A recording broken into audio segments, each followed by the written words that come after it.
ओम शांति। ओम शांति। ओम ओम शांति भाई शांति जी। भाई जी। ओम शांति। भाई जी, परम पिता परमात्मा से बाबा हम्म, अपने महावाक्यों में बोलते हैं, जिससे मुरली बोलते हैं।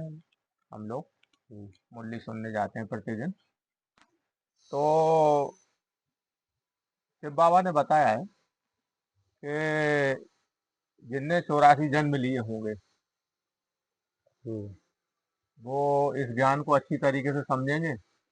जो देवता कुल के होंगी आत्माएं, वो बड़े रुचि से इस ज्ञान को समझेंगी और देवता कुल में आएंगी। तो ये मनुष्य से बाबा बोलते हैं कि मनुष्य से देवता बनने की पढ़ाई है ये। हम्म, तो इस पढ़ाई से किस प्रकार से देवता बनते हैं, थोड़ा सा इसके बारे में विस्तार से बताएं, हम्म, ताकि उन लोगों के समझ में भी आए। स्पीकर चालू है आपका?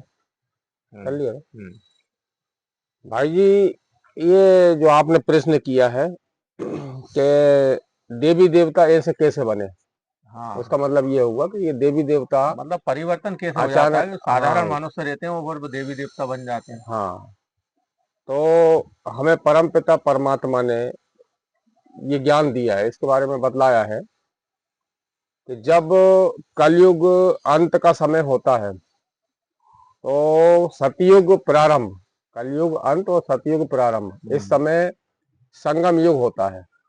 संगम युग मतलब परमात्मा, परम पिता और हम आत्माओं का मिलन, इसको बोलते हैं संगम। पुरुषोत्तम का महीना जैसे 12 महीने में आता है, एक महीना पुरुषोत्तम का महीना, हम्म। तो उस समय सब भक्ति भाव ज्यादा बढ़ जाता है।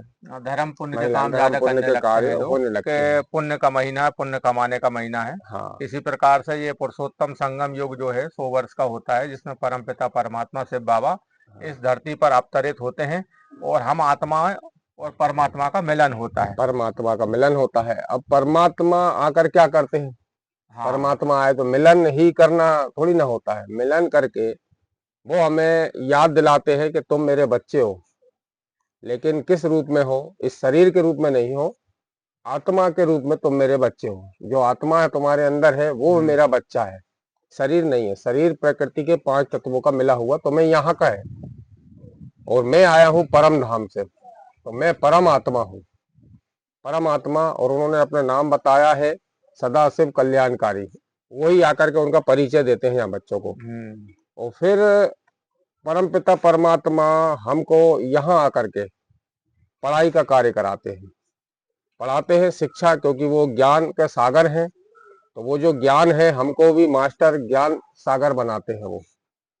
तो उनकी जो पढ़ाई होती है उसको पढ़ने के बाद, और उनकी जो श्रीमत देते हैं, वो श्रेष्ठ मत देते हैं कि आपको किस अनुरूप चलना है, किस अनुरूप बनना है, कैसा बनना है।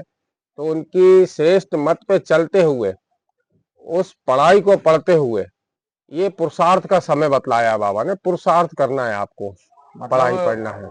परम पिता परमात्मा से बाबा जो पढ़ाई पढ़ाते हैं, उसको पढ़ करके हम इतने ज्ञानवान हो जाते हैं कि हम अपने जीवन स्तर को ऊंचा कर सकते हैं, बिल्कुल। है ना।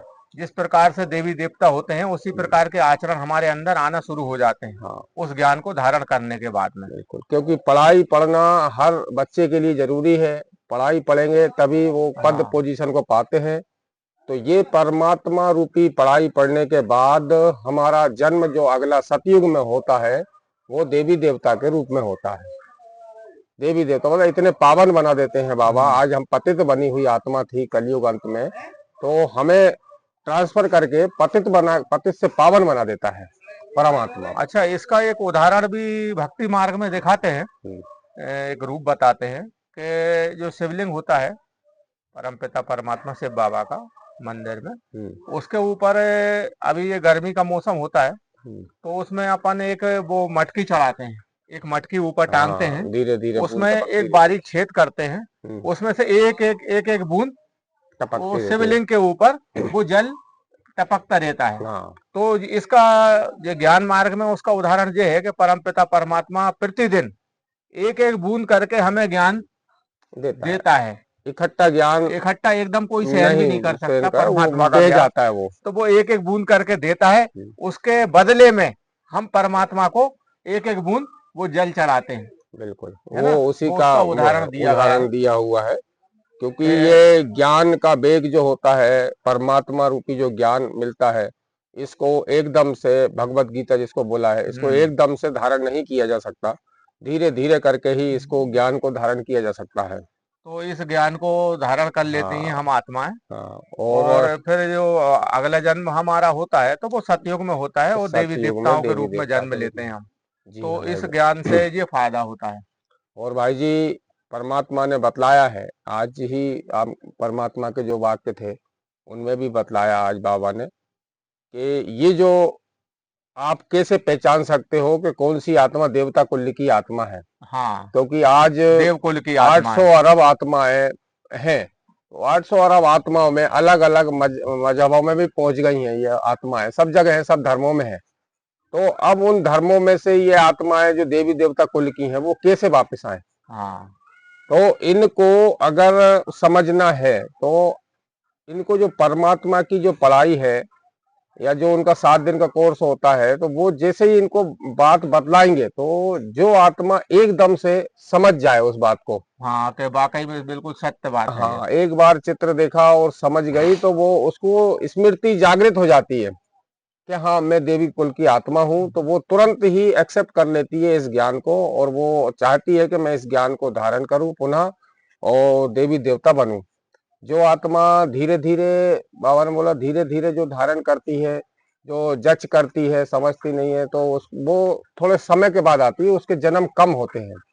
जो हाँ, 84 जन्म वाली है वो तो एक क्षण में। यही बताया है आज बाबा ने मुरली में कि 84 जन्म लेने वाली जो आत्मा होगी वो 1 सेकंड में आपके ज्ञान को समझ जाएगी और बड़े रुचि से सुनेगी बिल्कुल। उस ज्ञान को। हाँ, और जिसके थोड़े कम जन्म होंगे वो थोड़ा देर से सुनेगी, थोड़ा टाला थोड़ा मटोल सोच करेगी। समझेगी, हाँ, देखेगी, समझेगी उसके बाद। और जो देवी देवता कुल की आत्मा नहीं होगी वो इस ज्ञान को समझते हुए भी कहेगी हाँ हाँ ठीक है, चले जाएगी, वो वापस हो जाएगी। वापस नहीं तो आएगी। परमात्मा ने ये बतलाया है कि जो परमात्मा का ज्ञान है, श्रीमद् भगवत गीता है, हम अगर किसी व्यक्ति को समझाते हैं, किसी बात को बतलाते हैं, तो हमें प्रत्येक आत्मा की नब्ज को टटोलना पड़ता है।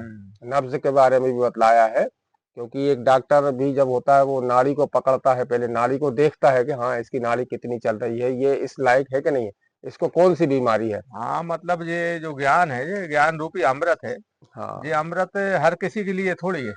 इसको भी देखना पड़ता है पात्र को नब्ज के देखकर रूप ही में अमृत पिलाया जाता है। कि कौन सी बात को समझ पाएंगे और किस बात में इन तक पहुंचेगी, ये कौन सी हम्म बात इनको लगेगी।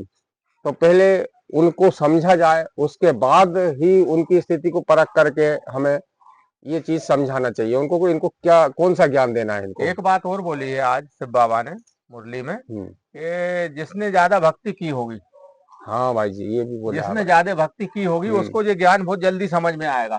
जो और मतलब पिछले जन्म खाली हो, एक ही जन्म की नहीं है। इस जन्म की भक्ति हाँ, की नहीं 63 बात ये, जन्मों से जो हम भक्ति 63 करते आ रहा जन्मों से। द्वापर युग से, जी। जब से अभी तक की है, जिसने ज्यादा भक्ति की है भगवान की, उसको ये ज्ञान एक क्षण में समझ में आ जाएगा और वो तुरंत परमात्मा की शरण में आ जाएगा। क्योंकि भक्ति का फल जो रहता है वो मिलता है। वो ज्ञान होता है। हाँ, वो फिर उसके बाद ज्ञान को धारण करना रहता है और ज्ञान से पुरुषार्थ करके हमें देवी देवता पद की पोजीशन मिलती है। जी।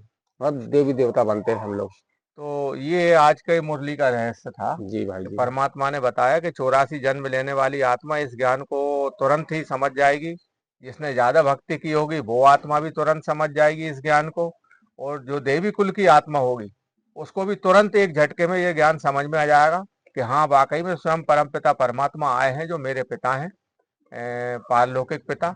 तो वो आए हैं और मुझे उनसे मिलना है और अपने जीवन को सुंदर और देवी देवता की तरह बनाना है। तो ये वो आज की मुरली में बाबा ने बताया पॉइंट। हाँ, ये विशेष पॉइंट है। पॉइंट तो और भी बतलाए हैं बाबा ने, लेकिन ये विशेष पॉइंट हमको लगा, तो इस पॉइंट पे हमने तो ये। भाई जी आपने बहुत अच्छा बताया। जी भाई जी। और सभी भाई बहनों से विनम्र निवेदन है, परमपिता परमात्मा इस धरती पर आ चुके हैं।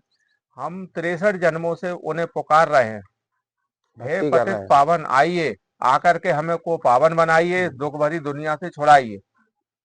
अब वो आ चुके हैं तो हम जागृत होकर के उनकी शरण में आ जाएं और जो वो ज्ञान दे रहे हैं उसको धारण करें अपने जीवन में और अपने आने वाले 84 जन्मों का अच्छा भाग्य बनाएं। बस यही सबसे निवेदन है।